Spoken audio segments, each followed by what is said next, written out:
Okay, hopefully this is for real. Let me turn my volume down.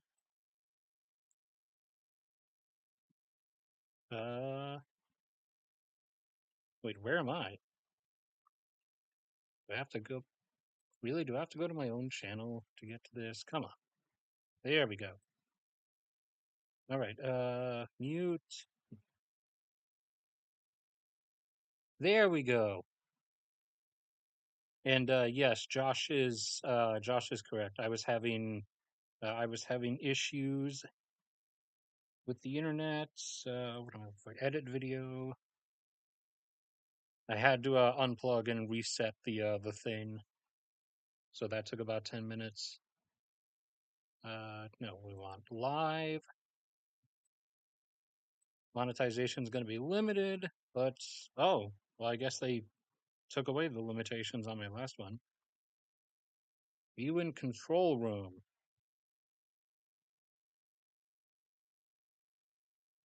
All right.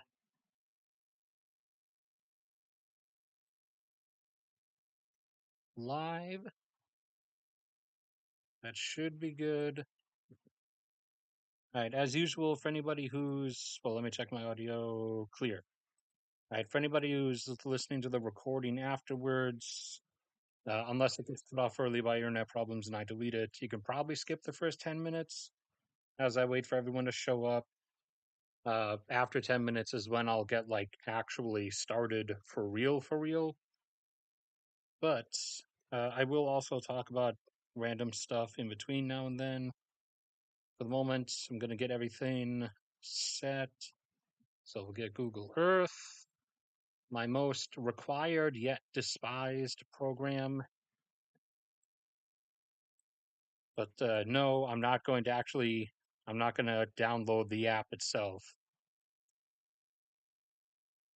Let's see, what else we'll need to get over here. Twitter, and like some of those. Go over to some of the primary uploaders of stuff. So some of the stuff I'll be mentioning with like casualty numbers and destroyed vehicles and stuff. I'm not actually because of how the rules are on YouTube about showing that kind of stuff. I'm not actually going to like show it for more than a like half second on screen by scrolling past it. Like here, uh, scrolled past that real fast. That was, some of the, some of the stuff that I go through on not just these uploads, but like a whole bunch of different ones. That one was a overhead drone shot of dozens of Russian corpses.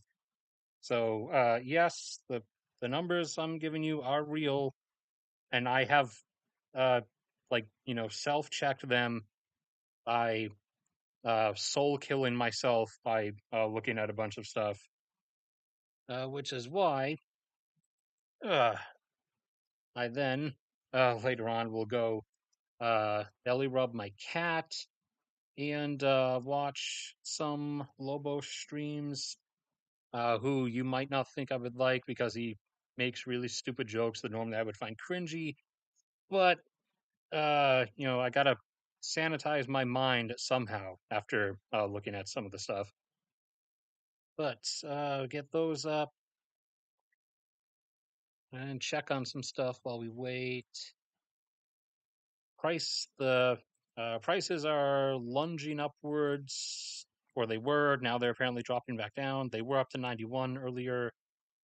Uh, Oil prices specifically should have been staying in the 90s. They should have been there already. Now the flare-ups in the Middle East have pushed them to jump back up into the 90s. They had gotten up there like they should have been before, but then they abruptly dropped back down a couple weeks back until all this stuff started happening. So this stuff is causing them to be where they should be anyways, supply and demand wise. So then factoring in all the risk and disruption stuff on top of that, technically right now they actually should be more around 100. But like I've said before, the market is a collective amalgamation of human financial decisions and human financial opinions. So the market is not intelligent. It's actually really stupid because it's composed of us, and we are inherently stupid. So thus, the market is inherently stupid. All right. What else do we have? Oh yeah, and for everybody who's here, or the one person who's here, I guess, supposedly only one person, are Wills and Andrew. Are you guys still here? I know Josh is definitely still there, but it says only one person's there, supposedly. But for anybody who is here or is just listening to the first 10 minutes of the recording, anyways, I did get a response on the data, the monthly oil production levels data for non-OPEC countries that I showed you last time. That it was still on the May data. It had not updated to the June set yet. You can see it's still there. So they're doing a lot of IT updates and stuff with their system. The EIA is, and that's why a lot of stuff's been delayed. So it looks like they're going to do 2 months of updates next month instead of doing this month's update properly because they're updating their system and stuff. However, I did get a response, an email response when I contacted them asking, you know, if like when the stuff was coming, and they said the regular thing here, the regular tables and things will not be updated, but uh, you know, they gave me a special offer. They responded, but if you really need the data, here I can give you a link to a really crude like amalgamation of it that hasn't been put into the table like this. So I was actually able to get the data on special request apparently,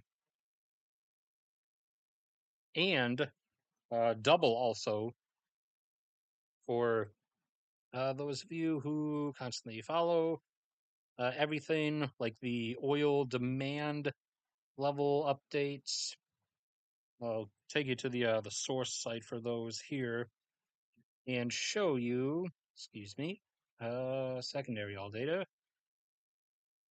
Go out here, switch down total oil products and demand.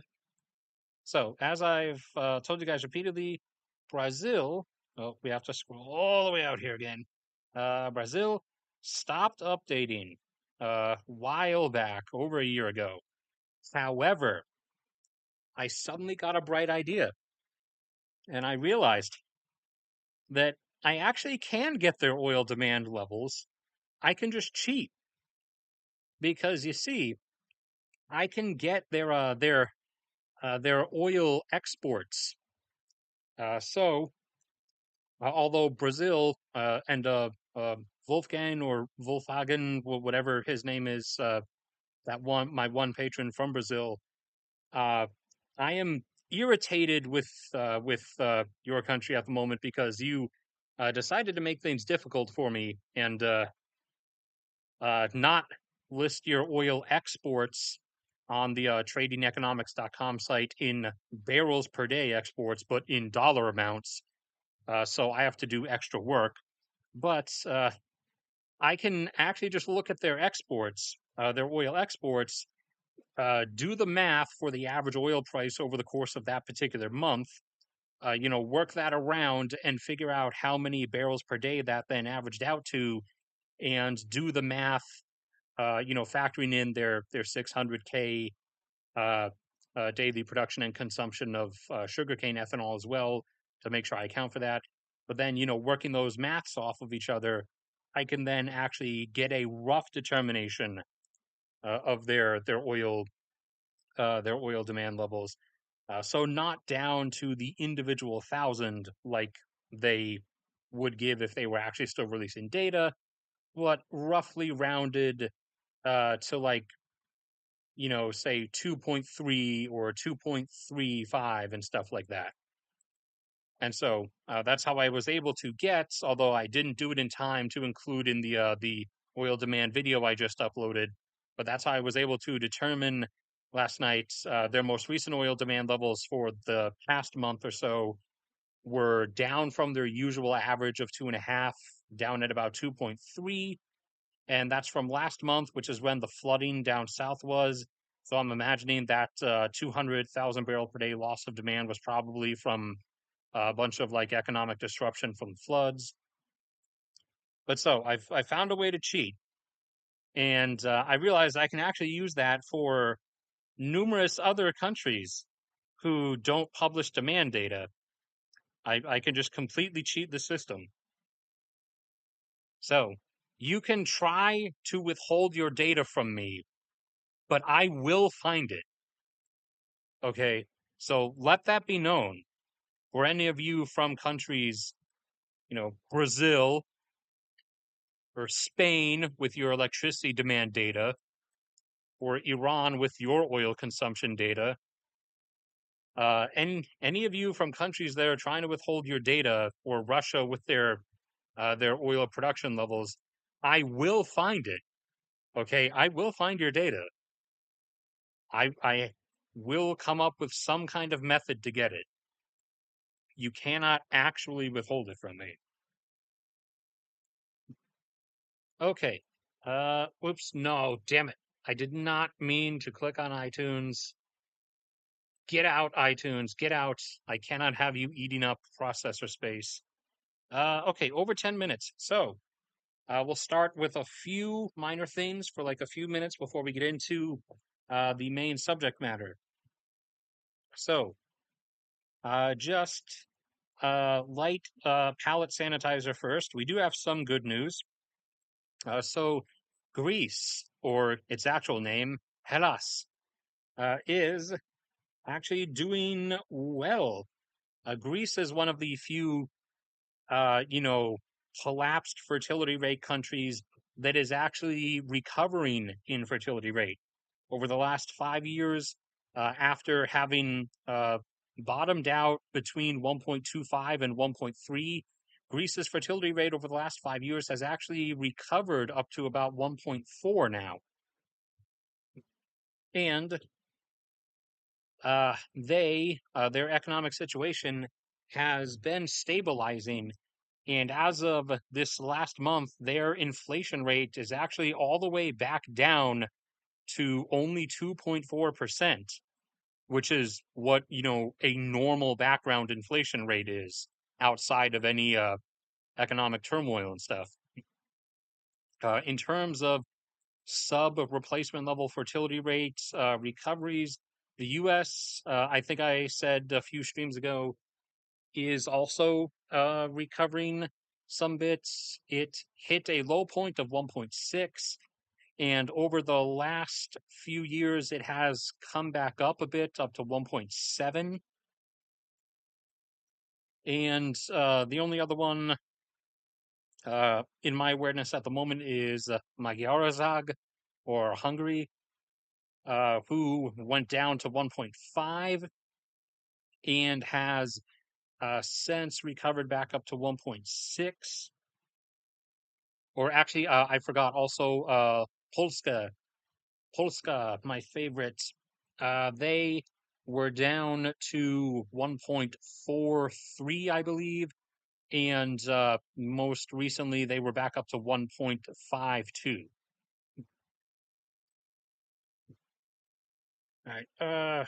What else do we have on not dismal news? What else do we have?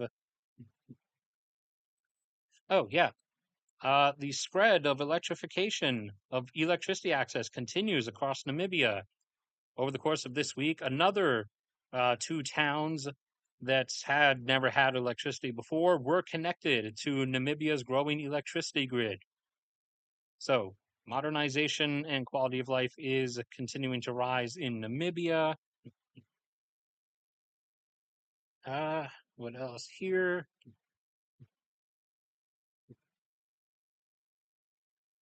What am I? Okay, hold on. I'm I wrote down some random number for Brazil, and I have no idea what it correlates to. I completely forgot. I made a dumb assumption that I would remember somehow, without labeling it, and I'm not remembering. So I really should have labeled it. I'm trying to think. I'm really trying to think. Come on. I got this. What does this number mean? What does this number mean? All right, yeah, no, I've completely lost it. Sorry. I literally just wrote down Brazil and then a number. I have no idea what that means. Okay, and I have no idea what my previous self was thinking writing that like half an hour ago. Oil production news. Venezuela may begin to really start a recovery, assuming they don't kick Chevron and other assisters out, that is, because the the sanctions placed on them and their oil industry have been removed by us, the U.S., the primary arbiter of them. Uh, we came to a special deal with them. You see, Maduro, their president slash dictator for life in Caracas, wins elections by not really having them, but by arresting uh, all the members of like the opposition, and or having them killed. So we came to an agreement with him. We persuaded him to stop being so obtuse and stop being so over the top and try being like other more functional dictatorships, and instead of black bagging everyone who opposes you, and instead of arresting anyone who dares to run against you, just rig the election like most Middle Eastern countries do. And so he was like, wow, that's a really innovative idea. And we basically kind of, behind the scenes pressured him to like, hey, just you can stay in power if you want. Just rig the numbers in a believable way. Don't do the Iranian nonsense of like winning 99% of the vote. Win like 60% of the vote or something. So he apparently actually agreed, and in exchange for that, and to not do all the black bagging stuff, the sanctions on the Venezuelan oil industry are going to get removed. However, it's not really going to matter. He's still the regime's going to get toppled anyways when we inevitably respond to their incursion into Guyana, which they're already preparing for. They have begun moving troops and equipment over to their border with Guyana. Uh, Not all that much at a time. They're like trying to be covert about it. They're sending them in groups of like only 150 at one given time, but they're gradually building stuff up on their border with Guyana. And when confronted about it at the UN, they said that they're all the military force they're gradually putting over on the Guyanese border is for efforts in policing illegal mining or some nonsense like that. But in reality, obviously, long term, they're getting ready to attempt a pathetic invasion because Venezuela claims the entire western half of Guyana. And especially now that Guyana is becoming a rapidly booming oil producer, Venezuela wants in on all that since they can't handle anything themselves. Uh, I mean, plus most of their stuff that's left is in the Ornico belt, which is really difficult to handle, anyways. But yeah, so like I've been saying, Venezuela is inevitably going to try for that. And we're going to respond and curb stomp Venezuela for trying that. And that is going to be the moment when the Venezuelan regime is finally removed. And some whatever new government comes about in Venezuela is effectively irrelevant as long as it allows for the country to resume its oil production. Okay, was there anything else that I wanted to throw in before we start for real, for real? Oh yeah, I guess as we swing back over into the Middle East, we'll just throw in some Saudi Arabia stuff. So Saudi Arabia announced that as they're holding currently 9 million barrels per day of oil production, maintaining a 1 million barrel per day cut down from their usual 10 plateau. Uh, people, the people were raised, or investors and stuff around the world were raising concerns about the oil supply market, and Saudi Arabia assured everyone to not worry because they have a spare capacity of 3 million barrels per day, more than what they are currently pumping. Which, in reality, if you remember their different claims, now is a backwards contradiction after them claiming that they actually could go as high as 15. This is now effectively them admitting that their production ceiling, their maximum threshold, is in fact down to only 12 million barrels per day, as opposed to their magnificent 15 that they claim. Now, in reality, or at least my calculations and assumptions, their ceiling threshold is actually lower than that. Even it's probably around 11.6 or 11.5 at this moment. And uh, you guys who've been following me and listening to everything for like multiple years now, you've seen them stick to the pattern that I've told you they're going to stick to. That whenever they do production increases, whenever they're trying to like price cut somebody else out of the market and stuff, they will always stop right after they get to or over 11 million barrels per day, and then switch back to production cuts because they can't keep going upwards. Otherwise, they would expose that their ceiling is only about 11 and a half. And so, multiple times in a row now over the last few years, you guys have, if you've been like following everything for a while, you guys have seen them actually like stick to that pattern. But now they've uh, maybe intentionally admitted, or maybe it was a slip, but they've effectively admitted that from their side at least, they've admitted that their ceiling is actually only 12 instead of 15. Granted, like I said, I'm reasonably confident it's a bit lower than 12.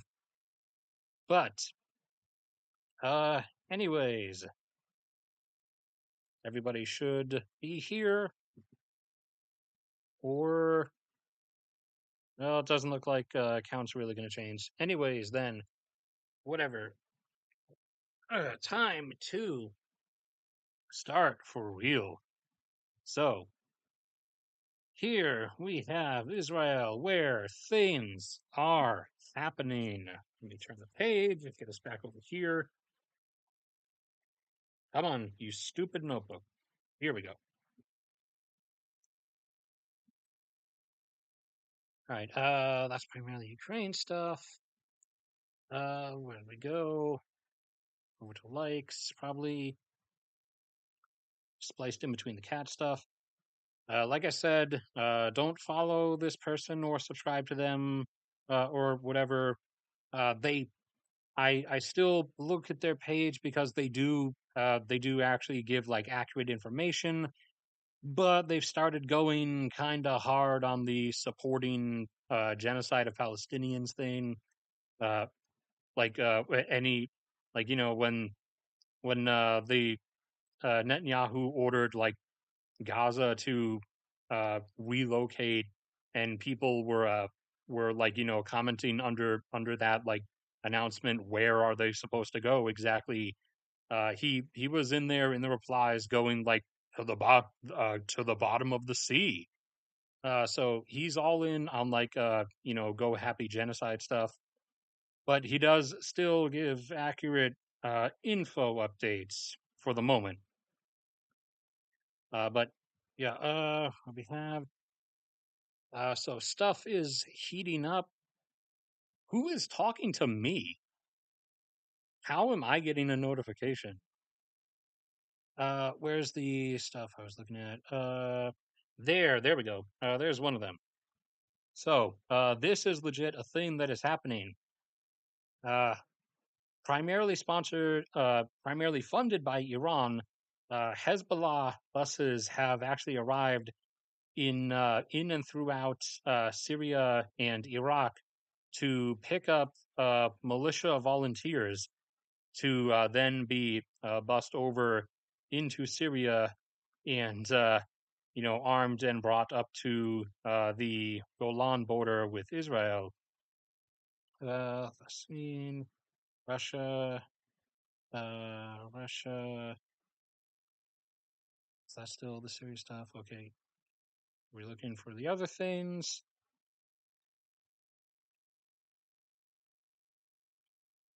Everything's way too interspliced. Where's the other blah blah blah? Oh yeah, and also, uh, or I guess summarizing the whole thing for anyone who still somehow missed everything that's gone on. Uh, 2 weeks back, Hamas launched a sudden attack into southern Israel. Uh, about about 2,500 Hamas militants across the border attacked a bunch of stuff, massacred people, then returned. And then Israel has been bombing the Gaza Strip a bunch, and Hamas has been firing rockets into Israel a bunch. And then there's also been rapidly increasing engagements with Hezbollah forces on the Lebanese border, and also engagements with, they just call themselves the Islamic Resistance in Syria on the border over here. And so all of this is rapidly piling up. And total casualty wise, roughly 4,000 Palestinians dead, Palestinian civilians dead in Gaza and West Bank combined, about 1,400 Israeli civilians dead, and then about 1,100 Hamas militants dead, and about 300 IDF troops dead, and then about 100 Hezbollah and Islamic resistance forces dead. So everything is piling up here, and Israel was massing forces down at the Gaza border in the northern portion, and we're going to launch an incursion into Gaza. However, they have halted it and been drawing that process out, and it's now been effectively revealed that they have been waiting to do that, uh, or they've been postponing that while they spend time massing forces and prepping things along the northern borders, where they expect to suddenly receive massive incursions uh, when they actually start the invasion into Gaza. So they wanted to prepare things up there first. And okay, I have the expenditure numbers here.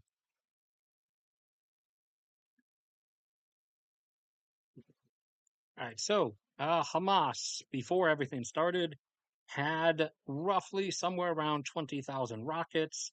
As of today, somewhere between 10 to 12,000 of those 20,000 have been expended. We're not entirely certain. Hezbollah, on the other hand, has or had roughly 100,000 similar rockets, and as of today, has launched about 2,000 out of those 100,000 since everything started 2 weeks ago. Several pieces of Israeli military equipment have been damaged. They've lost two Merkava tanks out of a total of 500. Not in combat, though that would be relatively difficult to accomplish because uh, they are they are still they are still beneath the Abrams and the Challenger, but they are effectively like close to being on par in terms of invincibility with the Abrams and the Challenger. However, when Hamas made that incursion initially, they they came upon when they raided like one of the military border outposts, two unmanned tanks, and just effectively, opened the hatch and dropped a bunch of explosives in there and blew the insides apart. So they are down by two tanks out of 500. They have four combat incapable Apaches now. Israel has 48 Apache attack helicopters. However, four were damaged over the course of doing missions over the Gaza Strip by ground fire, and it wasn't crippling damage, but they are no longer combat like safe, and they given the rate of things, they should probably be repaired and redeployable by December or so, so about a month or a month and a half from now. And the primary numbers issue for them is with Tamir interceptor missiles for the Iron Dome system. So the Iron Dome, all batteries combined, has about 1,200 interceptors in it at any given time, and they have gone through a full two rounds of it. So two full sets of 1,200 interceptors have been fired over the last 2 weeks because of the sheer amount of rockets. And the ammo constraint is starting to make itself actually known. I do not know if I bookmarked that one. I think it was yesterday, so it might show up here. Uh, no, it looks like I'm already too far back. Oh, okay. Actually, here it is. From Ellen. So it is becoming quietly obvious that they are cutting back on the number of interceptions they allow it to do. So the ammunition issue is there and a bit sooner than I expected, because we have about 2,000 extra Tamir interceptors here in the U.S. We're actually the ones who manufacture them.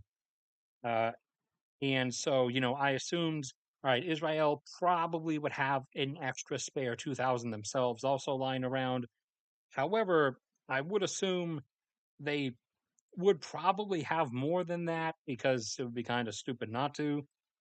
And obviously, since they are still able to restock the batteries, and they are still committing a lot of interceptions each day, they do, but probably not as excessive of an amount as I initially thought.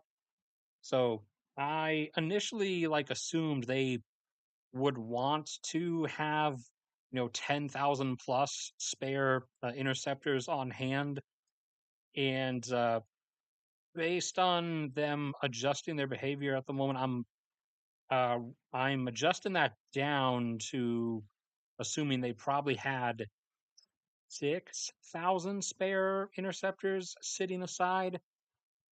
So they've expended the first 1,200 that were already in the batteries, and then out of that 6,000, I'm now assuming they had sitting aside, they have expended another 1,200. So that would be, like 4,800 remaining, or 5,100, because we gave them a shipment of 300 flown over on a couple C-17s a few days ago out of the 2,000 that we have sitting around. And assumably now, because everything has started, we have probably put the factory back into full operation. The capacity of manufacturing for those is 6,000 per year, so that's about 500 per month. Uh, so that's like their primary constraint. And so that was like one of my primary things, like first looking at this. is I initially assumed that if there was like some kind of wider goal behind everything, was that it might just be to try to empty everything out and get Israel to expend almost all of their Iron Dome ammunition on Hezbollah or on Hamas's part, and then Hezbollah would be able to like fire their most of their 100,000 rockets basically unintercepted and have them just rain down all over the place. And I still do think that is part of it. However, it's starting to swell up a bit into more than what I initially expected because you probably don't need me to show you that part, but the size of the rallies in cities all across the Middle East is quite large. Sometimes in the hundreds of thousands, sometimes close to a million. In the case of, I believe it was Baghdad. So the Arab population across the region has been galvanized, to say the least, in wake of the response bombing on the Gaza Strip and the effective, uh, not so covert genocide attempt by literally because Israel controls the supply of water into Gaza, literally cutting off the water supply for 2.5 million people uh, as a quote unquote means of combating Hamas. I mean, that doesn't really combat Hamas. That just, you know, kills a bunch of people in a really, like, uh, really brutalistic, suffering kind of way. But, okay, Netanyahu, whatever. And so things are stacking up and around. Apart from the bussing in of stuff uh, on Hezbollah's part from around Syria and Iraq, Iran has been running flights into Syria uh, that have been taking Islamic resistance volunteers from around, like all over, uh, several like hundred even coming from Pakistan, but uh, hundreds from, yeah, several hundred from Pakistan, a bunch from Iran, and several others from like elsewhere across the region. Iran has been ferrying into Syria. And so things are actually stacking up a lot more than it initially looked like. And so this is turning into a multi directional just go for it moment, potentially. Things still, might randomly go in another way, but it's not how it's looking now. I should probably check chat.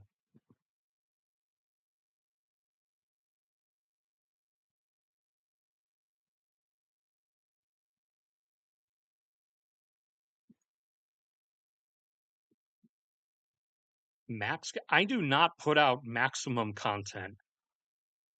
Okay, I don't even try going there. I constantly fail to put out content.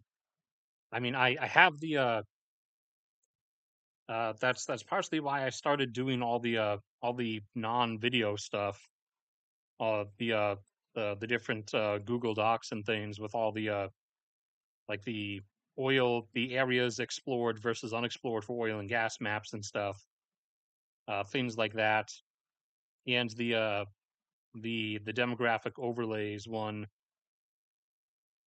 The reason the reason I started doing these was precisely because I don't actually get a lot of video content out, and I wanted to still, you know, be able to say that I am doing stuff, but I do not put out like maximum content, especially in July because I was depressed all month, so I epically failed. And then this month, there's been constant data delays until I, got basically, like backstage access to the data after asking them about it. So both July and Both July, I lost like 3 patrons off Patreon because of inactivity. This month now, I've started to lose patrons as well. Ironically, they started leaving after I actually like got on it and started putting videos up again. So that seems counterintuitive, but I don't put out max content, or at least not in a YouTube sense. If you count all of that like stuff that I have in Google Docs and everything, then uh, like you might have more of an argument in my favor, but not like YouTube wise.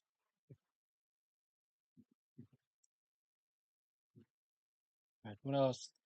Uh, how do we how do we have this set up? Okay. Uh, yeah. So now random attacks elsewhere have now been taking place. I think I have those bookmarked here. They were more recent. Have to scroll all the way back up. Yeah. So there have been others, stuff like outside of Israel, but still having to do with all this. So there are small amount of U.S. forces in northern Syria, partially to not let Turkey, go too far into their neo-Ottoman Empire fantasies. And also, there are U.S. forces in Iraq, as there have been effectively perpetually since 2003. And U.S. installations have been coming under sudden rocket and drone attacks. Said rocket and drone attacks have been failing, obviously, because U.S. bases are covered by various anti-air and anti-projectile systems. Like if you've ever seen, I can't show a video because I'll be copyright struck, but it's often seen on ships, but it does also come in a towed version, the Phalanx CIWS. It's a hyper intelligent rotating auto tracking drone chain gun cannon. It effectively has the chain gun uh, from from an A10, but without the A10 around it, obviously, and it's on like a rotating turret and goes around and it like hyper real time tracks things that are coming in and fires at them and shreds them. So like the U.S. bases are fine. However, the Islamic resistance has attacked some of the few remaining oil fields in Syria because it assumes that the meager 100,000 barrels per day in northern Syria that's left is why we're in northern Syria, which is not the case. That's not why we're there. We're there primarily to like do the Techno Viking warning point at Turkey to keep them from doing stuff. Uh, the one who's actually there for the oil is Turkey. So it's kind of ironic because they actually the Islamic resistance and the various groups wanting like an offensive against Israel have actually been like asking for Turkey's help. However, now they have just crippled part of Turkey's secret surplus oil supply. So now they wanted Turkey to help them, but now they've only pissed Turkey off. So counterintuitive self own in that one, and also down here in Yemen, where Saudi Arabia has been busy bombing hospitals and bombing food distribution camps full of children for many years. The one of the rebel groups does receive supplies from Iran. Some of those supplies include uh, crude. Sorry, what's what's that word? Stuff that's like too close together, sounding like that. Alliteration. Uh, crude cruise missiles. Uh, that are like they do have range, and they are quote unquote, you know, guided, but they effectively have the same accuracy as Russian cruise missiles, which is to say they don't. So they did aim a few of those in Israel's direction. Granted, wherever they set the coordinates, they would have hit like somewhere within 2 kilometers of radius around that, because, like I said, they don't actually have accuracy. But still, anyways, a U.S. destroyer that was passing by on its way up the Red Sea launched some interceptors and destroyed those on their way. In response, the group in Yemen launched several of the Shahed suicide bomber drones that Iran has become famous for at the U.S. destroyer. However, it didn't end how they thought it would, because they were all destroyed and shredded by the CIWS system. So this is having some positive benefits in outlier areas, because it's getting, some groups elsewhere to start randomly expending their like munitions of stuff on attacking like US ships and US bases, where they are effectively not going to get through, and all they're going to end up doing is dwindling down their own like stocks of these things, be it rockets or suicide drones, in feeble attempts to cause damage that they'll never succeed in. So it is having like a slight positive outcome in that regard, but in all other regards, not really, because everything's stacking up now, and everybody thinks uh, after Joe Biden gives his like speech tonight or whatever, uh, for some reason that's going to be when Israel then invades the Gaza Strip. I don't know whether or why they'd set it up like that. I don't know why they would, feel they want to coordinate that with Joe Biden giving a speech to the U.S. Citizenry, as opposed to like Israelis or Middle Easterners. But plus, like, people don't really listen anyways. But so people think that might be when things start.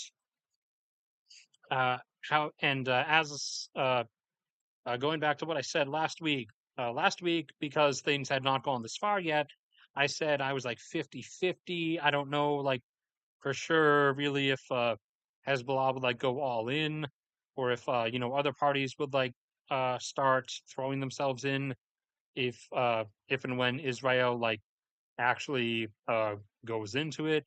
However, now apparently that is just like full auto locked, and it is going to happen the moment Israel crosses into Gaza. So now this is looking like it's actually going to go like full actual war, and the whole Islamic resistance combined front thing isn't really going to win, because Israel is fine on its own mostly, and even if they weren't, the U.S. isn't going to let them lose, nor is basically most of the most of the rest of NATO plus associates. associates being like other parties out like in the Pacific. And there's already quite a bit parked there waiting. There's a carrier strike group, so several destroyers and several Ticonderoga class cruisers, which are loaded with 196 Tomahawk cruise missiles and can effectively launch four in rapid succession right after another, effectively at the same time. Whereas normally other types of ships, like say, Arleigh Burke destroyers, can only launch like one every 30 seconds or so. And the carrier, as with the carriers, all the carriers that compose U.S. carrier strike groups, is not a regular aircraft carrier; it's a super carrier. So it has roughly 80 aircraft on it, either F-35s or F-18s or a mixture of the two. And another carrier strike group is on its way. There's also a Marine Rapid Response Group contingent that is now there that comprises between 2 and 4,000 Marines and associated armored vehicles, roughly 40 Abrams tanks and a mix of several hundred Bradleys and Strikers that would all offload with them, and uh, whatever batch of attack helicopters is on the upper deck of the amphibious transport. Given its Marines, those are probably Cobra attack helicopters in that particular instance. And then Britain sent a few ships and a regular carrier, not a super carrier, uh, because Britain doesn't have any, but Britain wants to still pretend that it's a military power. So Britain sent a carrier and a few ships. France, Italy, and Greece have stacked up destroyers and frigates. So uh, it might cook off. If it does, like I said, the Islamic resistance axis, since that's what they're calling themselves, is not really going to win because that's just not how it's going to work. But it looks like it's going anyways, because one of like the primary accelerator, or the primary foot pushing on the accelerator for it is Tehran, is the government in Tehran over in Iran, and they're never really gonna get like a setup chance like this again. So it looks like, as of this moment, at least, it looks like they realize that they're never really going to get this kind of setup chance again, and so they're deciding to just go for it while they can, as has been the decision that many countries have been making regarding wars and genocides and neighbor invasions. Everybody's been just going for it. So it looks like that one's coming down as well. And then we have interesting developments up in Ukraine over the last week or so. Check chat, like responsible streamer.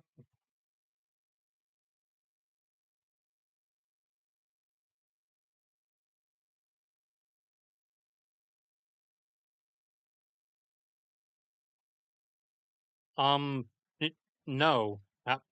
Explain to me in actual rational terms how oil drilling causes an earthquake. You realize earthquakes are the tectonic motion of the tectonic plates of the earth, the massive slabs of the earth's crust that weigh that are volumetrically are composed of trillions of cubic miles of material and weigh pentillions or hexillions of tons. Drilling like a number of 12-inch wide holes in something that is trillions of cubic miles in volume does not make that tectonic mass move, let alone in the kind of like motion that actually results in like 7+ earthquakes.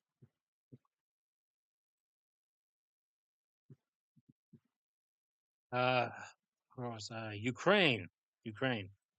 Okay, so Russia wants to die, basically. That's, or at least that's all I can conclude by their like recent decisions that they've been making. Uh, that's Vulhadar is where they effectively did the same thing last year. Avdiivka is up here. So up here is Avdiivka, and Russia has been launching repeated offensives again and again, attempting like a pincer maneuver around the Ukrainian position in Avdiivka. And I don't think these are in my liked post because most of them uh, involved, bodies and smoldering vehicles. So, okay, now, like I said, I'm not going to actually show that stuff. It is there if you want to look at it yourself. But one, it has demonetization risks. Two, it's ghoulish, and I don't want to actually like sit here showing you, hundreds of dead bodies and smoldering vehicles with smoldering remains of human bodies. But there you go. Quick Passover. Dozens of bodies. Dozens of burning vehicles. Dozens of burning vehicles. Dozens of bodies. Videos of the actual artillery strikes on the massive columns of Russian vehicles attempting to make like a cavalry charge assault on Ukraine's positions and getting precision artillery landing right on top of them. The fronds of overpacked Russian infantry piling out of the back of the vehicles and then trying to like continue the assault on foot, getting the artillery landing on top of them and being scattered across fields. I need to sanitize my brain at some point. Thankfully, there's a block over that one. But yeah, so there's more, then some random Noel comments on the Israel stuff too. There's not Merkava tanks in Ukraine. That is stuff to do with Israel. But and then there's more. There's more, but in IR, in infrared. So there's a lot. It's been going on and on and on, and the stack at this point is getting close to 200 vehicles in total. Mixture of tanks, armor, APCs, armored personnel carriers like BTRs, and infantry / armored fighting vehicles like BMPs and uh, BMDTs, I think, is the other main Russian one. So it's getting close to 200 that have been lost in just the last week in this mindless, brainless, aimless life waste of trying to capture Avdiivka, and uh, counting crews, the amount of soldiers then seen disembarking from vehicles and having artillery land on top of them, and also not all the dead bodies not near vehicles but elsewhere in the fields around. Russian uh, death count from this is somewhere between 3 and 4,000 for just this area for this 1 week of trying this, uh, getting closer to the 4,000 mark.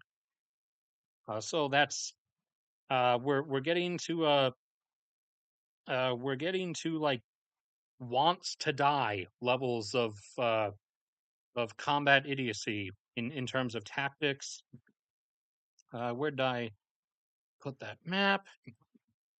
Okay, so show what I assume this is. So Avdiivka is right around here. It's in the Donetsk Oblast, which is one of the two, quote unquote breakaway republics. So Russia's whole initial thing that they told the public initially before invading was that this was about securing the future of the Luhansk and Donetsk People's Republics. Then you remember, hopefully, once the war actually started, Putin gave that rambling grandpa speech a week into it about how this was actually about the restoration of Russian glory and the Russian Empire, and Ukraine has always been Russia, and Belarus is Russia, and everything that was once the Russian Empire belongs to Russia. So that narrative quickly went out the window, but he might be trying to return to it. The only thing like I could think of for how desperately they're trying this is that this might be part of a really desperate attempt to like grab what's left of the Donetsk Oblast, from which they would then internally to the Russian people, the Russian government would then be able to say that they've liberated Luhansk and Donetsk and have effectively accomplished what they originally said the war was about, and then they will domestically have an excuse to actually withdraw and end the war. And outwardly, they would offer like this as a negotiation thing. They would withdraw from Zaporizhia and Kherson and would retain Luhansk, Donetsk, and Crimea. Uh, However, that's not going to happen because Russia's shown again and again all it can do is fail. So this ain't working out. And even if they somehow managed it on after a trail of 10 million bodies, since that's usually what their victories comprise of. Taking World War II as an example, uh, the only thing Ukraine would willingly let go, in my view, and partly of which is based on them initially saying they would, and that this would be the only thing, would be uh, the actual part of the Donbass region that was the actual separatist region. So like these regions of Luhansk and Donetsk were slash are the actual separatist regions that are full of people that actually did want to separate, although they claimed the rest of their respective states or oblasts is the term. The rest of the people there didn't want to. However, the people in that particular half chunk did.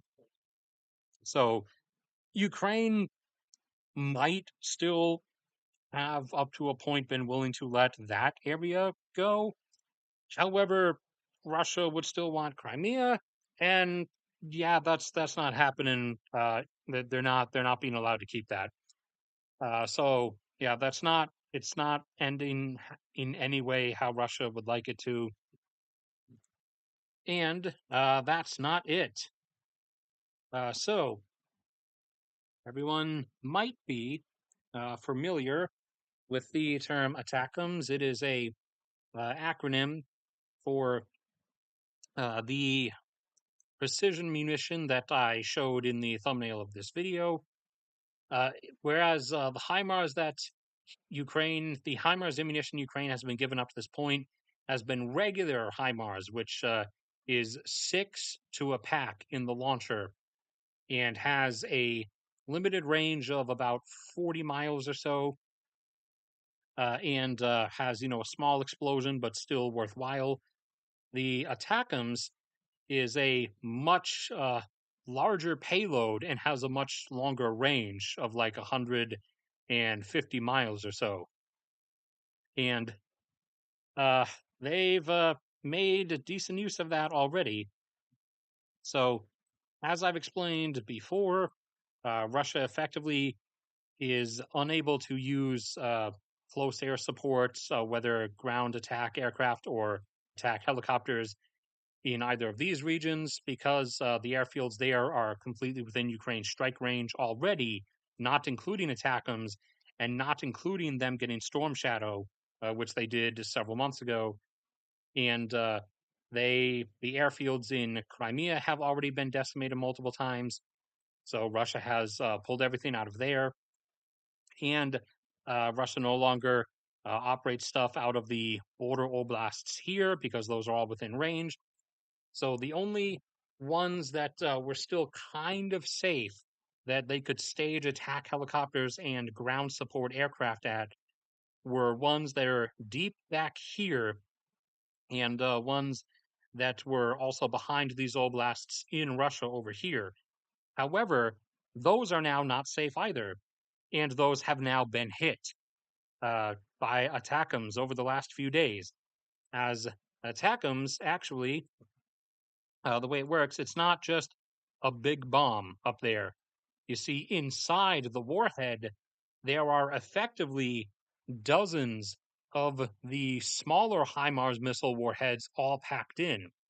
And so ATACMS, once it comes down in altitude and is like 200 feet or so above the target, a spreading explosive bursts back here, which blows this open and sprays all of those smaller HIMARS warhead explosives across the field or across the target area like a shotgun burst, and they all then explode on contact, causing massive, massive damage, which Ukraine has done in several strikes.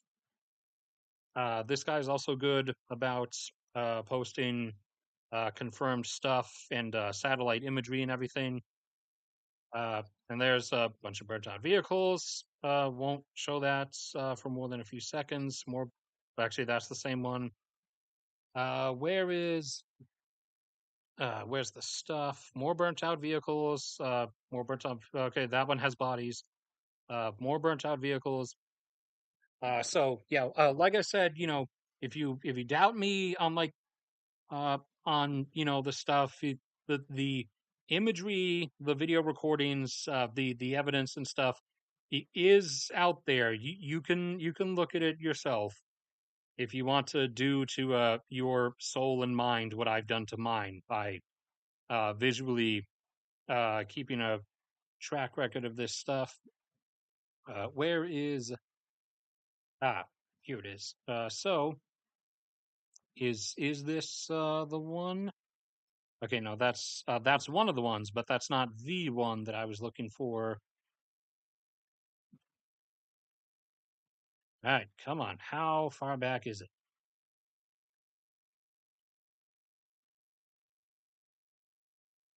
All right, give me a second. I have to load down. Oh, well, here's some on the ground footage that some of the Russian forces at one of the airfields took of the several of the helicopters burning on fire. Was it where was the satellite image? I know he. Oh, okay. It was a then versus now thing, I think. But I thought there was an actual image he posted as well.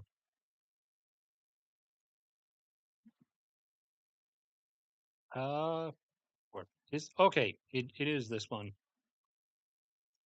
With several other things and other like comparisons and look, and several other comparisons of stuff. But so Russia had two primary airfields, one in Donetsk, one in Luhansk, from which they operated their like ground support aircraft, attack helicopters, and also rapid troop deployment helicopters to ferry like reinforcements in and out of places. And both of those airfields, Ukraine struck with ATACMS hits, and in one of them, they blew out five Ka-52 attack helicopters and four rapid troop transport helicopters, and in another, they blew out another 5 rapid troop transport helicopters. And the third multiple ATACMS strike area that Ukraine hit was in the southern area of Donetsk.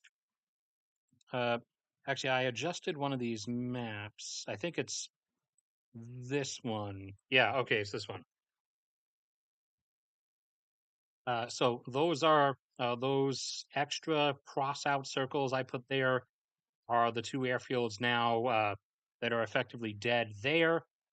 I decided to make these circle things, filled in circles, mass suicidal casualty areas. That's Avdiivka.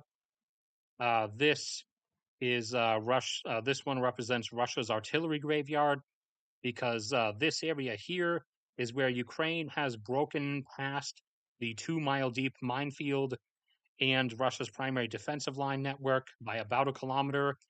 So Russia has been, over the last month and a half, constantly bringing in artillery pieces by the dozen as fast as they can to this area to try to hammer the Ukrainian advance force, which has kept them like stopped in the same area. However, it has also been seeing Russia just burn through artillery pieces as Ukraine has been destroying them.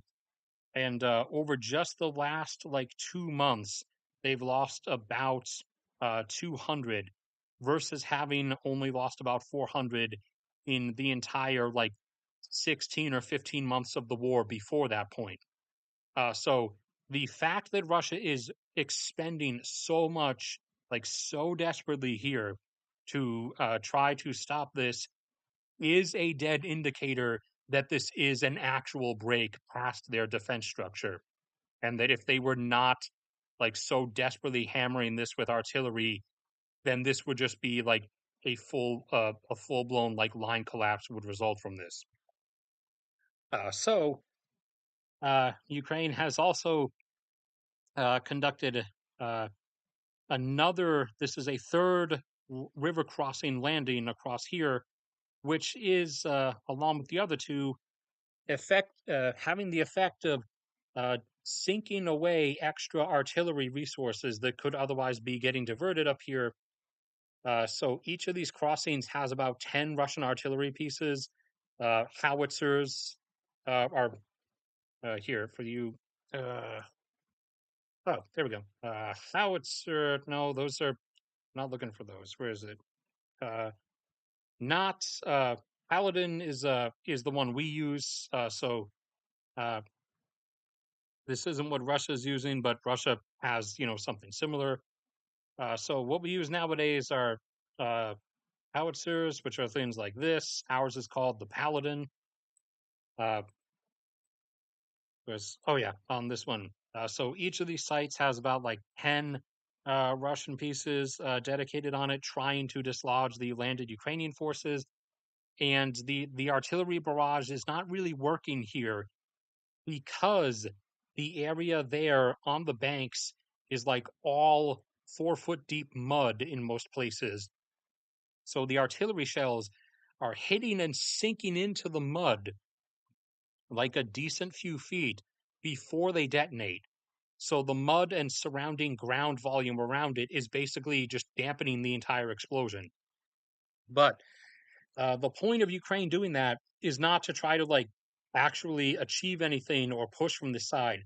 It's precisely to get Russia to constantly park more and more artillery pieces over here, which then sinks them away from being in the grand net total left that could possibly be used to be brought up here.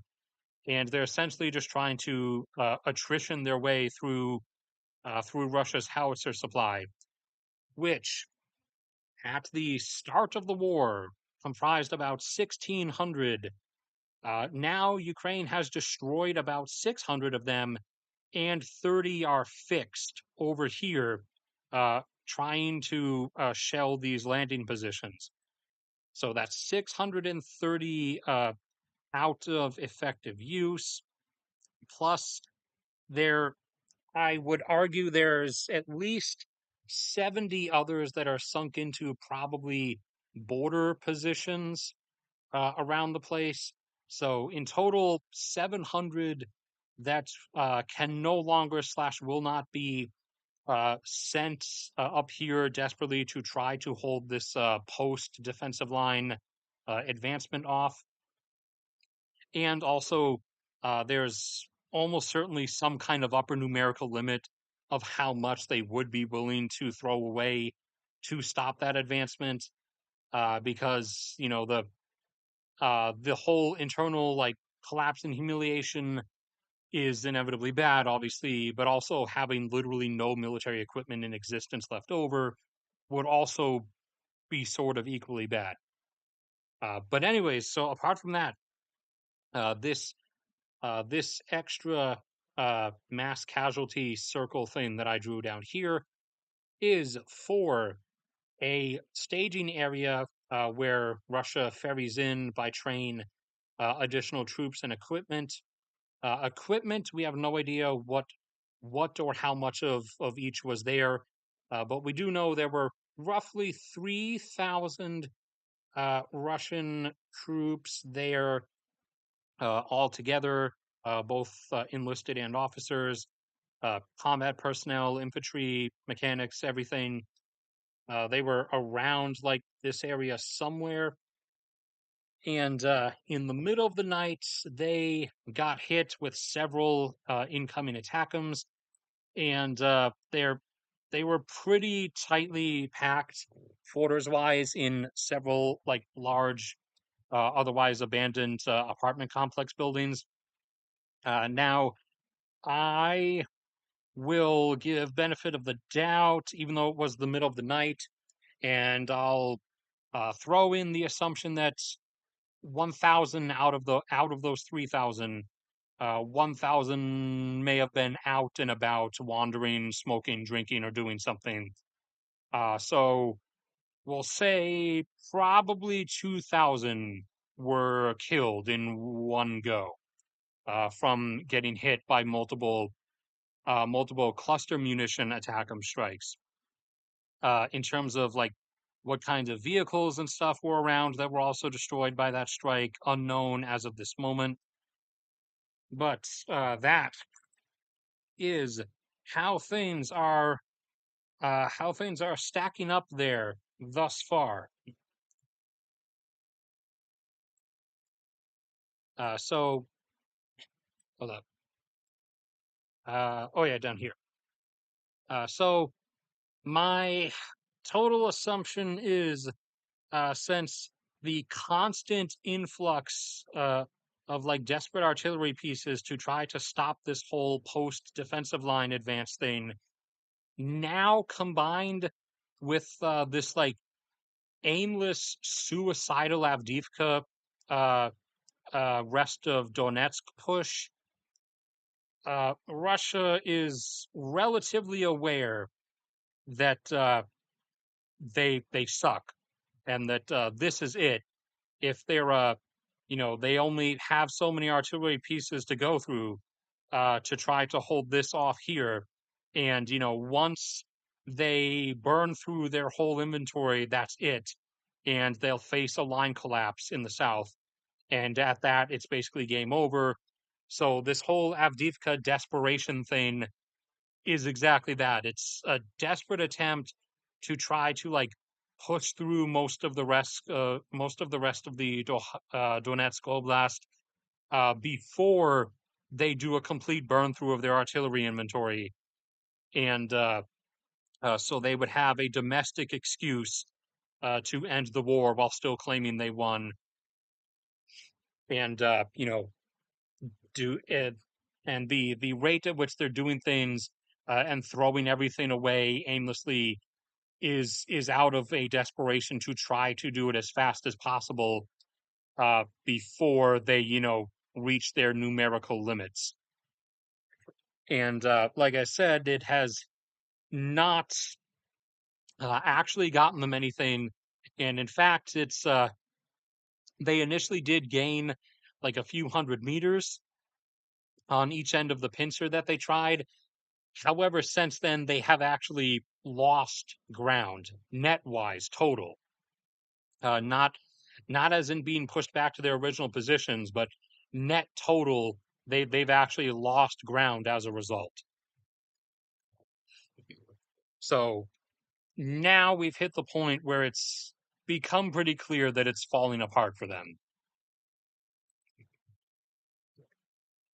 All right. Check chat like a responsible streamer. Inverted yield curve. Is action, shock and awe.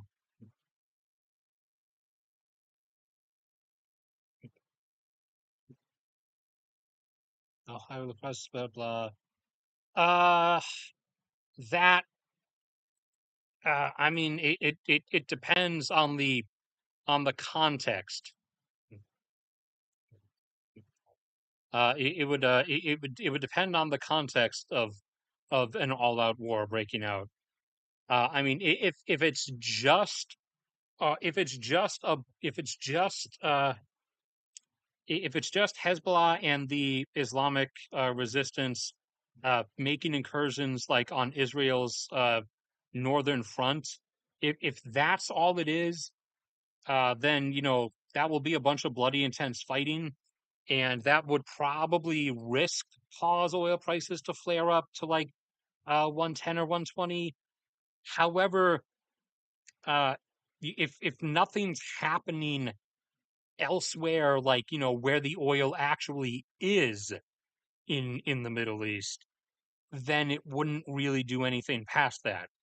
If somehow, some way, some kind of fighting between somebody ends up happening, where the oil actually is, like in Iraq, in Iran, uh, Saudi Arabia, Qatar, the UAE, highly unlikely. Although, I mean, the Houthi group did launch some drone attacks with Shahed drones on Saudi oil infrastructure in the past, so that could happen. But like I said, unless the fighting actually goes like to where the oil actually is, then it wouldn't like really push it past to that point. So it would all depend. But like my assumption for the moment, based on how everything is lined up, is that Israel is going to invade Gaza. That's going to then draw out a full blown like all out jihad fight with Hamas. Hezbollah will then respond with whatever full amount of force they can. The newly formed Islamic resistance axis will then attack the Golan Heights area from Syria, where Iran and Hezbollah via bus and charter flights are ferrying all kinds of volunteers from all across the region from Iraq, Iran, Pakistan, North Africa. So, I mean, as things stand right now, it primarily looks like it would be Israel invading Gaza and having a brutal, like, urban warfare fight with Hamas there, and then Hezbollah plus Islamic resistance attempting some kind of incursion into Israel along its northern borders, and thus heavy fighting breaking out there. And like that seems to be how it's going to line up, which wouldn't really, in terms of like, supply disruptions, that wouldn't really affect the oil and gas supply from the Middle East all that much because, like I said, primarily the oil and gas is in Iraq, Iran, Kuwait, Saudi Arabia, Qatar, and the UAE. It's not in Jordan or Syria or Israel. Egypt has like a little bit, but not a lot. And Egypt has been kind of like trying desperately to distance themselves from this because one, they have a lot of problems on their own and they can't handle them, partially because their government is just a kleptocracy that is now, spending tens of billions of dollars building a fortress, new fortress capital city out here in the middle of the desert, like 20 miles away from Cairo, so that the political class can sort of be sheltered away from the masses of starving people. And they don't really want their plans of that being interrupted by having to provide humanitarian support to Palestinians or having to support some kind of war effort against or for Israel. So they're really not interested. But stuff might happen to, for, or with them anyways. So should get off of that. Uh, oh, Obviously not going to check my notifications on stream. If somehow someone ended up fighting somebody in like actual places where the oil is in the Middle East, then that would be like a guaranteed additional $20 to $40 flare up on top of that. However, the likelihood of that happening is really unlikely as of the present moment. Things might change within the next week somehow because things have been changing over the course of each week as each week has passed. Uh, no, they won't. Nuclear. Uh, no one's actually going to use nukes. The only purpose of having nukes is to keep other people from using nukes. Like no one's actually like well, I mean, the only one who might really legitimately use them is North Korea, because that dude's a psycho, and Iran if they actually had them. Iran, uh, yeah, Iran would try to nuke Israel. They definitely would do it. Uh, but uh, no, you see, you're thinking you're thinking that the top echelons in Moscow are like honestly truly politically motivated, but they're not. They're self-preservationalist motivated. If when things come down to it, they don't want their own they don't want themselves to end even the remote potential of it, which is partly why they go along with Putin for the most part. However, he could drive them to a limit, as dictators have driven their surrounding echelons to limits in the past. But they no none of the quote unquote real nuclear players are actually ever going to use nukes.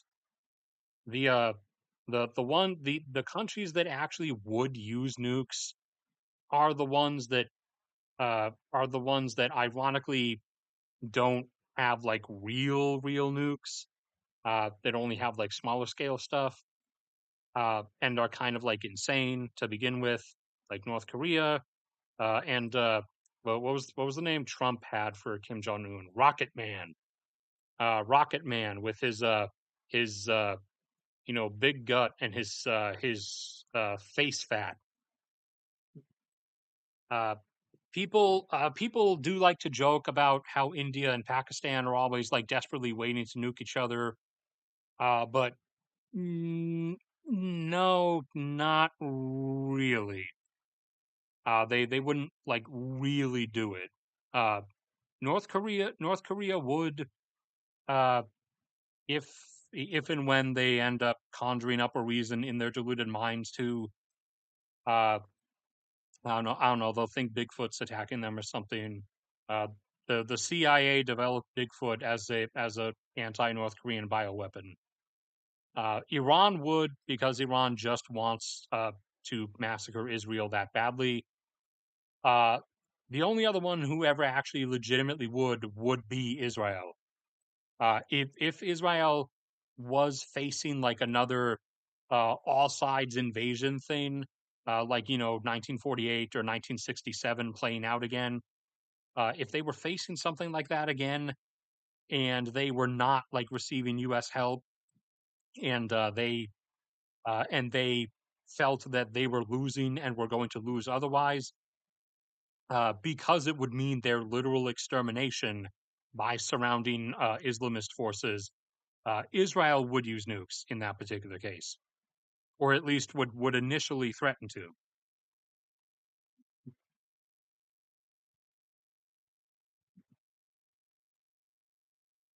Uh, I feel like I'm forgetting some stuff.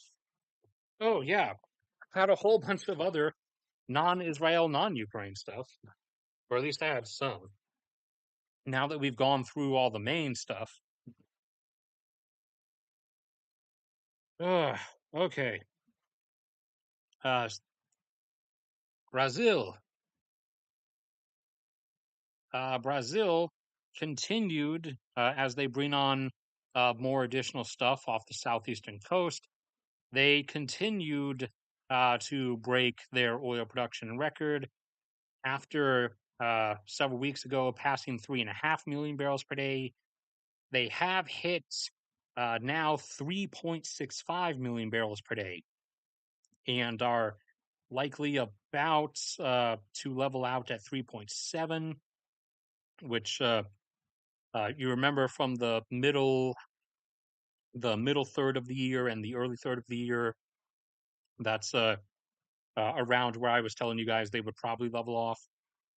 At the moment, they have hit 3.65. So they should be leveling off at 3.7 soon. And yeah, like I said, for anyone who wasn't here in the first 10 minutes, the regular data release on the EIA site has been perpetually delayed this month because they're doing a bunch of IT updates. So they've delayed everything and are just going to do a double release next month. However, I emailed them, asking about it, and I was able to get, effectively backstage passes, you could call them, because the person who responded to me was like, they when they responded, they were like, "Oh, well, we're not going to be able to update that until next month."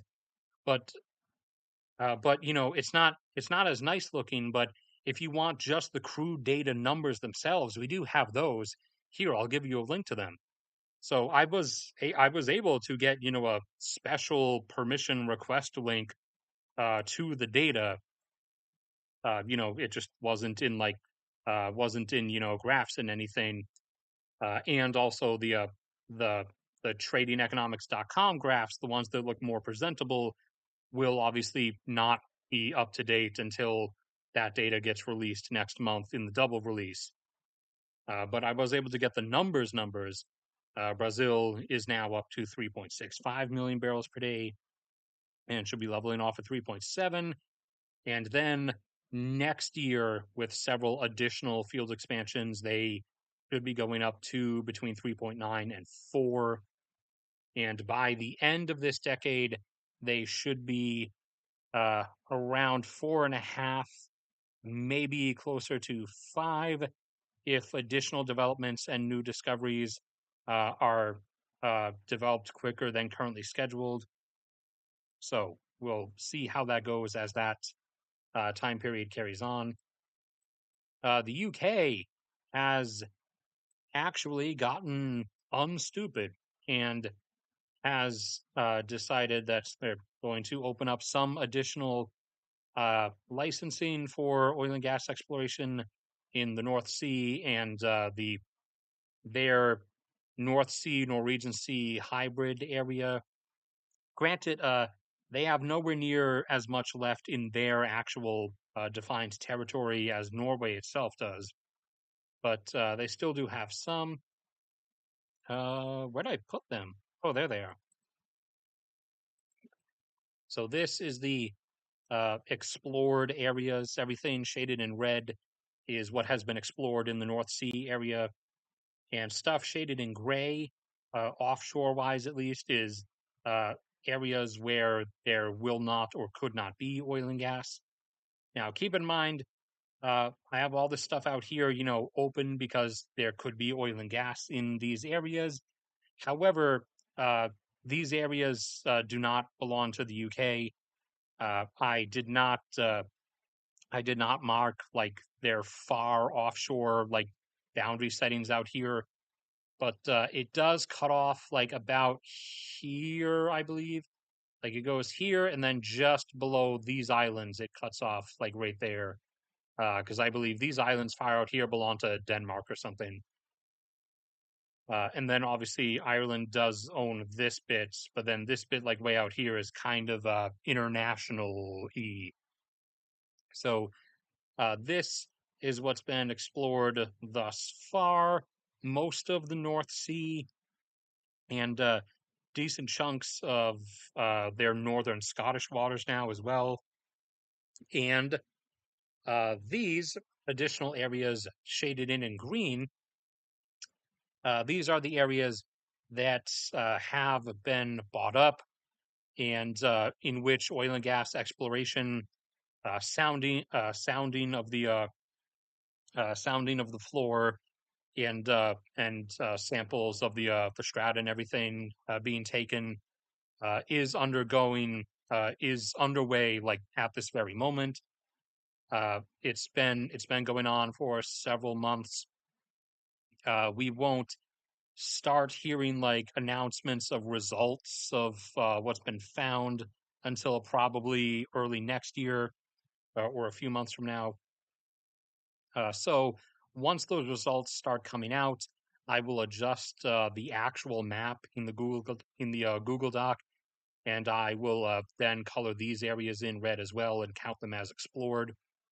And in the Google Doc with all the oil and gas explored versus unexplored areas maps, keep in mind that explored just means explored. It doesn't mean that everything that's been found there is currently in production. Like there are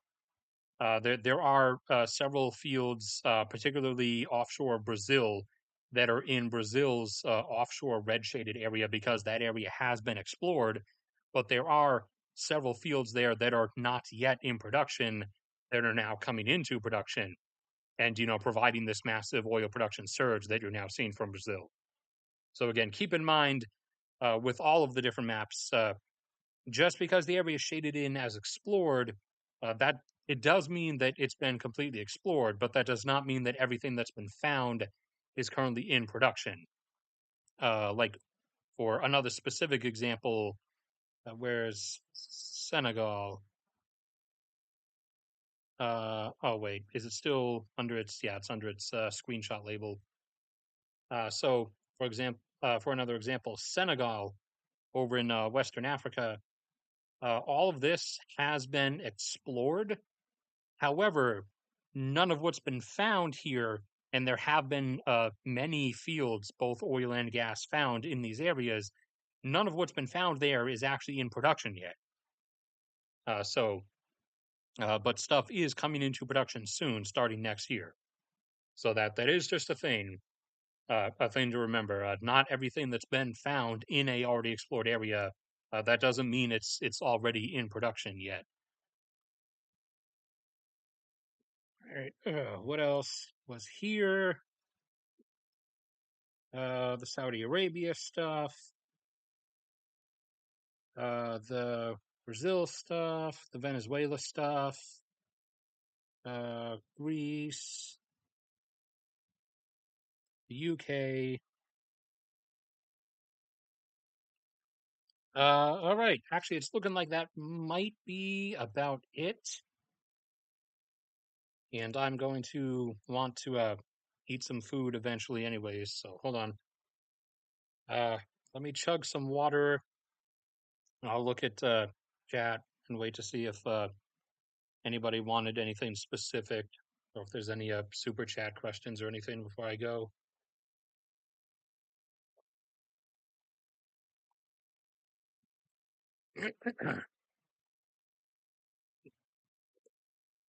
But yeah, for anybody For anybody who's new and not familiar with them yet, I do post the links to them frequently enough, I hope. I do have Google Docs here where I do extra non-video stuff, resources for you guys. Like this Google Doc is full of the maps that I just talked about, showing which areas of each country and or region have or have not already been explored for oil and gas, so that you can look at them and get an idea for yourself of like how much of what and where is left.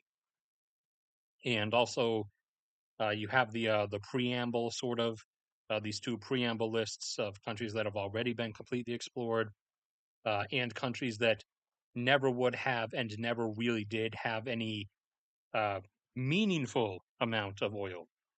Because keep in mind, you almost every country except countries that are entirely mountainous, almost every country has like at some point had some amount of oil production. Like for example, Guatemala, at one point was producing like 7 whole thousand barrels per day, but uh, many countries never had slash never would have, because of how their topography and geology is set up, any meaningful amount of oil. But yeah, I have most of the uh, most of the maps are on here now, so it's mostly complete. There are still a few that I'm working on that I'll get up here eventually, and then there are the demographic overlays. These are basically graphs that I turned, I flipped 90 degrees to make them sort of uh, vertical or upside down, like population pyramids, so that you can see the blue is for number of births, and red is number of deaths plus or minus migration, inward or outward, whatever the net total amount is. So, like this one is Indonesia. So you can see their total number of births, in terms of actual number, was flat for a couple decades and now is coming inward. Meanwhile, their total deaths plus mostly outward migration is coming up to meet it. And they had this brief spike because of COVID.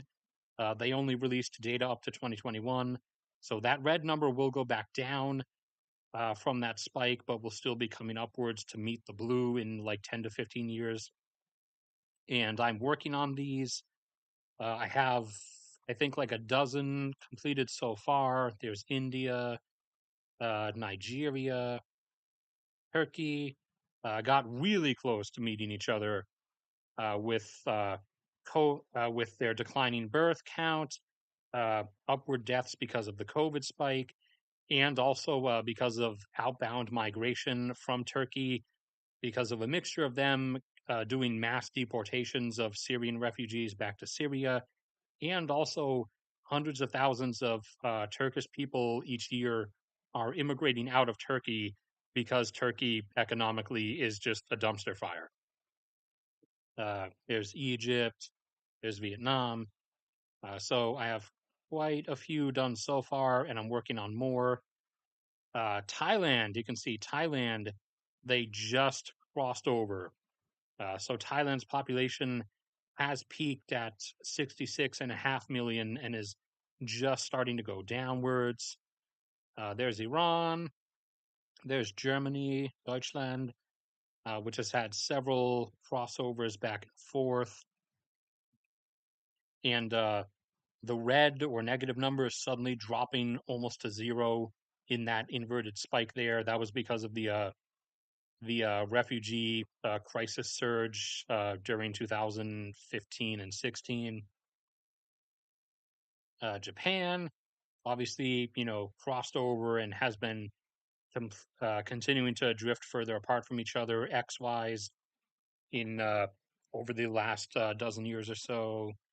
There's South Africa, Russia, which has gone in and out, and now births continuing to drop rapidly. And here, you get to see the abrupt jump up from the Ukraine stuff. They already had a jump from COVID, but now also they have the Ukraine jump because of the hundreds of thousands of Russians that have left Russia post invasion because they don't want to get drafted. There's China that has just crossed over, and looks like that's as far as I've gotten at the moment. I have several other ones of these that I'll be starting to link you guys soon with like all kinds of other different stuff that I've been preparing. I don't care about my Google account. Where's the community? But yeah, so I link those pretty often, so you guys can go to and use those and look at those as well. Uh, just thanks for the stream. Okay, looks like that's what is this? Get off my screen. It looks like nobody has any questions or anything. No super chats. All right, so that is going to be it. Thank you everybody for coming around, and I will see you all around next time.